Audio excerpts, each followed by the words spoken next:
up, everybody? I am back up on the stage. Don't worry, I'm not the only one doing this. There's a bunch of Gamespot editors that are at the head of this show, trying to get around and seeing all kinds of stuff. We, you, and everything else in the world. So, but other people will be here. Sean, the rest of the crew will be up here. Right now, however, I will say that it's no coincidence that Batman is one of the ones I'm doing, and Star Wars, The Old Republic, is one of the ones I'm doing. So please, by all means, who are you and where are you from for the folks at home, sir? My name is Daniel Erickson. Daniel Erickson. I'm the writing director at BioWare Austin and the lead writer for Star Wars The Old Republic. Fantastic. And yes, so you are here. You guys have brought an amazing setup over here off the camera. You guys got how many machines set up over here? So we've got 4 machines running in here. We did actually decide to just kind of do the big rig. So we've got a tray that we've got to drive around all of these. That way everyone gets to see it. That is super cool. Speaking of seeing it, we're looking at it right here. Let's show the folks at home what we're looking at. I know a lot of people have seen. I've seen a lot of people have been looking at like different cutscenes and all kinds of stuff, but the reality is, I guess they're getting set up still. That's why we're not showing it just yet. We've got a little bit of sorry. So yeah, so second demo of E3 2011. We're doing pretty good, right? Yeah, no. Well, this is our first one, so yeah, they're having the tech fun. Fantastic. Those guys got the much better job. That is a serious rig you guys got over there. So let's go ahead and back up for a little bit and tell people what you're going to show for the first time here at the show. Sure. So we brought a whole bunch of stuff. Obviously, this is launch here, so we're trying to get everything out and roll out. You know, last big E3 explosion. So first one, people saw the premiere. We've got the third Blur trailer going, which is big and beautiful, and obviously is always some of the best stuff, and people get really excited. Unbelievable. We've got our first trailer showing Operations, which are our take on raids, and that's going to come out, and people are starting to see that behind closed doors. Looks very, very cool. You can bring it with you. There's a whole bunch of people want to see it, I'm sure, right here. Well, you guys get to actually see some real live stuff from Alderaan, from inside the game. So we're actually we brought some stuff that nobody's gotten to see. That's awesome. Thank and you so really much. show what it looks like inside the game when you're doing some big group event stuff. I've got a ton of people in here in the chat and all over the place. You mind me throwing some questions? No, not at all. Right on. Right. So I'm sorry. Continue on what you were describing as the new stuff you're showing off. Well, the only other big one is so we've also got the, I guess we'd say mounts in most games. You don't really mount a speeder, so we've got the personal vehicles that are running around, and then on the show floor, people are just coming up and playing Tatooine. So take a character, get a badass speeder, run around all over the place, get to go wherever you want, and just see the games live and gorgeous. Excellent. I think these guys are good to go on to the game. So we'll describe the folks. All right. So we've got 4 people here. So first of all, we've got our Jedi Sage. Our Jedi Sage is our healing class Sith. This is our smuggler. Our smuggler is going to do our DPS, really pour on the action. We've also got our Jedi Knight, who move over to the side. That's who's going to be tanking for us. And then running the whole show here and running our camera is our Trooper, who's playing Commando. Trooper's got the giant gun. He's going to stand back and just do a ton of damage. What we are here is we're on Alderaan, and we really wanted to show off. You see this? This is Castle Pantir. It's the capital of Alderaan. This is where the king used to live, and the queen and the prince used to live here. But there's been a civil war, and a man named Boris Olgo, who's a former Republic general, has actually taken over the planet. Really? Now, you've been on a 10-quest series to take this guy out. We call them World Arcs, and this is like full old-school BioWare adventuring. You go through 10 giant quests in a row. We've been fighting this guy forever. Now we're actually raiding his castle and going to take down the king himself. So this is all original set pieces just for the castle in Alderaan. You can see the damage there from when he came in and took the castle. When we get into the throne room, you can really see it. You see people are putting them together. They didn't actually have everybody in the group. So they're going to group up, try to get some big adventure. One of the things we wanted to show was it's not just the flashpoints. It's not just the operations. It's not just the big sort of standalone pieces where you get cool big group play. Oh, you keep going. I'm just going to fix this microphone. Oh, no problem. So the we're all friends here. one of the things that was really important when we came was we wanted to show that there are big, epic boss fights, big, cool puzzle events, really exciting stuff outside of the instances, outside of the flashpoints, just out there in your normal, hey, I'm going to group up with some guys and go in. So they're going to take these guys out, and then they're headed into the throne room. The throne room is a group instance, which means we take little bits, instead of instancing out the whole world where all of a sudden you don't see the other people you're playing with, we go and we make little room instances. So most of the time you're out in public, you get that whole MMO feel, but you don't want to line up and wait to kill the boss. Right. So we're all going to go in there together. One of the things, so we pulled up, this is Boris Olgo, this is the guy we're going after. This is from the Codex. The Codex is our big sort of encyclopedia of everything that's going on in the world.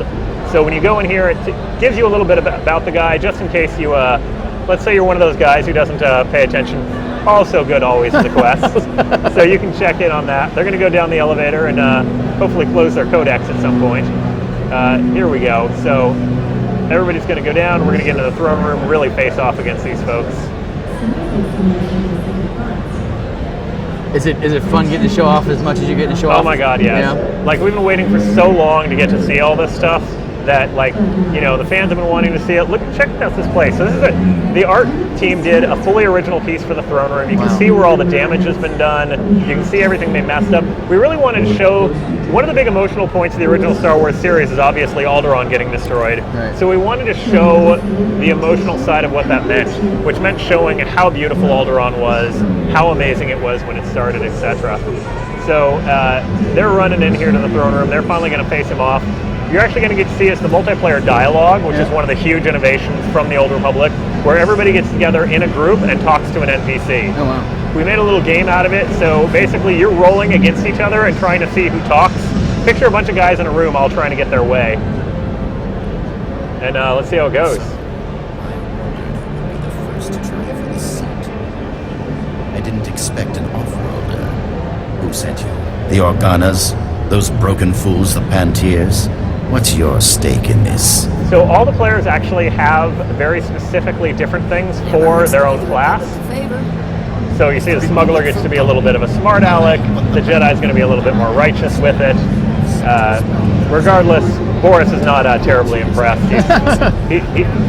He's not having it. Yeah, he's not actually going to surrender and come alongside quietly. And what he actually has is a very, very good security system we're going to get to take a look at. It looks like Smuggler's winning all the roles today. Let's face it, smugglers are some of the coolest dudes in Star Wars, right? Exactly. And they get some of the very coolest lines. If you want to be funny, if you want to be charismatic, if you want to have the ridiculous abilities to try to flirt with everybody, boom, okay, so he's turning on the security here. Whoa, all those generators created a massive force field around him. Said, you can't fight me. Now he's going to bring in a ton of guys to try to fight them down. So what you actually have to do is those generators, well, one, we got a bunch of guys defending first, so we're going to take out his personal guard. And you're going to see the groups getting to work together. One of the things people who haven't seen the game for a while, you'll notice as they're fighting, the entire GUI has been redone. So the original UI we had for the game was not terribly popular with the fans. We learned that MMO players do not like to give up even 1 pixel of their space. Right. And they didn't like the sort of classic fantasy RPG feel of it.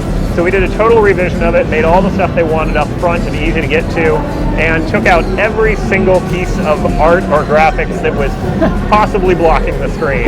This one's been much more popular. Excellent. So what they're trying to do is trying to fight through some of these guys, and everyone's staying together pretty well. And, oh, one last guy. And then they're going to go and they need to find a way to take out these generators. So they've got a little bit of a puzzle thing when you come into the throne room. So, one last guy. Healer's going to heal up everybody. All right, and then we're out. So they're going to go after that one first. Now the nice thing is they've got all their weapons stockpiled in this area. So there are some nice weapons right next to that generator that if they can get through these guys and fight, they can probably take out the generator itself. So you see the Force Leap there, the Jedi Knight goes flying in. He's got a bunch of different abilities. The Smuggler actually has her portable cover, which you saw her set up there. So if you don't have a box or something to hide behind, you can actually set up your own. It doesn't last as long, and it can take damage and sort of get knocked out, but it's a good short one because you've got a whole brace of abilities that actually only work during cover. So they got one more person. Oh, no, we got one last fight holding out. All right. So the Smuggler's going to go try to grab some armament. Meanwhile, you can take a look at just how big enough that generator is. That's huge. Yeah, this whole place, and see, you can see there's no way to jump up there.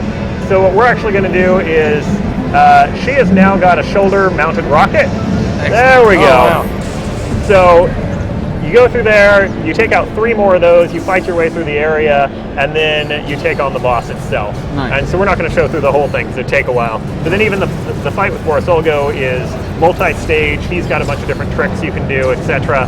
And then one of the big important things for here is this is all again, it's not a flashpoint. This is something you can come do with your friends, or you could have come and done yourself. If you'd done it yourself, it would have been a very different difficulty scale, obviously. We bump it up to say, hey, you're with a group. We know you're going to want to do some big, cool stuff. So we raise the difficulty level of the whole area. Now we see 4 guys run along here. How many people in that group can all go together? Is it the 4? It's 4. It is, yeah. So it is a 4-group maximum, and the nice thing is that includes companion characters. So a companion character isn't quite as powerful as a normal character, just because obviously the AI, they don't have the full range of abilities. But you can go if you have you and a friend, you both pull out your companion characters. Now you've got a 4-person group. I gotcha. Which allows you to actually you can take on some 4-man stuff a little bit with the 2. It might just be or you can do 3 and 1, etc. It allows you to get groups together faster and have a little bit more flexibility in what you do. That's awesome. It sounds like an incredibly awesome thing that you guys are trying to do, but also very difficult, which is kind of play to the traditional RPG crowd, but also recognizing the folks that have their massively multiplayer online RPGs and kind of like them the way they are. So it's kind of like building the stuff that people like from the past and mixing the new together and having them kind of be okay with everything the way it is, correct? Well, one of the things that was really interesting to us at the beginning is the traditional RPG crowd, right? BioWare games all come from the pen and paper background. And the pen and paper background was all about your friends. Right.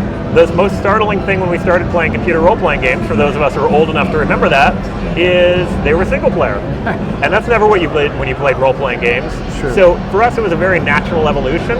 And although the limitations of both the single-player genre and the MMO genre, the single-player genre, which had no friends, and the MMO genre, which didn't really have like traditional storytelling, those limitations had sort of become genre expectations. Right. So it took people a little bit to understand where it was going to come together. And really all we did is took it all the way back to the roots of what made good role-playing games. That's awesome. That does not sound a place that is bad to go to by any means. Do you mind if I throw a couple audience questions at you before we let you go? Absolutely. All right, so let's see. We are looking. Some of the folks want to know, is there more to see of this game on the show floor? Should we go over to the booth and check it out? Absolutely. So what we wanted to do this time, because this is the first time we've been on the show floor, is we actually wanted to do 2 completely different things. So for the press or behind closed doors, they're seeing this stuff, they're seeing some other stuff. Anybody who wants to come on the show floor, there's 2 different things they can do. They can either go to Tatooine, which is near the end of Chapter 1. It's pretty high end. They can get their own personal speeder. They can run around Tatooine. They can do anything they want, just freeform gameplay. Or they can actually go to the Origin Worlds and do the exact same thing and just start from the beginning of the game and just play. That's awesome. That's super awesome. All right, so I've got some folks in here that are asking some questions. I guess, so what's the release date do you guys have a release date? We are still saying 2011 and not saying anything else. That was from the TU Kill. It's a Mythology 123. They want to know subscription price. You guys talking any subscriptions? We haven't talked anything about pricing at all in any direction. Guku1213, awesome names by the way. They want to know, can you talk more about the mounts? Any specific types and anything else? Yeah, absolutely. So what we started with for ship, we're really going mechanical. As much as, when we were trying to figure out like the Dubox and the Tauntauns and all that stuff are cool and we want to do them, but obviously, you're not going to see them running around in the cities, you're not going to see them. So we started with the cool mechanical ones because we wanted to do a big variety. So they're not faction specific, but they lean towards one faction or the other, but it is possible if you really work hard to get the other faction stuff. And they're basically like different versions of stand-up speeders. We use the speeder bikes and things, the traditional ones for taxis, and then we needed to make something a little bit more compact so you weren't going to take up so much room if everybody was running around with them everywhere. So they're kind of a cross between cool speeder bike, swoop bikes, and a little bit of Segway thrown in there. That sounds pretty awesome. It sounds like you got a lot of different variety there. There's a couple. I can tell you. I can answer this question myself. The last ride. Yes, there will be updates.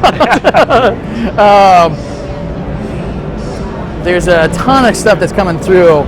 I guess they said past release. I mean, some of the questions you're asking about. And all right, some of them have some past release. Do you guys already know with what you're planning for the release of the official game and everything? are you guys already planning any updates and stuff? And I know you got the game, Right. I mean, obviously, right now for PR press and that stuff, Sure. we're doing that. But as the lead writer, my job is to know if this game goes, from the day one. If this game goes on for 10 years, where's the story going? Right. We've had the big picture mapped out for a very long time, and now we're getting to start to color in some of it. It's really cool. That's super cool. Right on. Well, thank you so much for coming by. Absolutely. Thank you Super for having appreciate it. There you have it right there. Star Wars: The Old Republic, one of the biggest games here at E3 2011. And thank you again for bringing it by. I really do appreciate it. We will get out to your guys' booth by all means, and hopefully check out some of the Tatooine and some of the other play stuff. Tatooine. Excellent. We're right on. E3 2011 will continue here on the Gamespot stage momentarily. When we come back, I believe we're going to have some Uncharted 3, so live demo with that. Check that out in just a bit. Homer, take it away.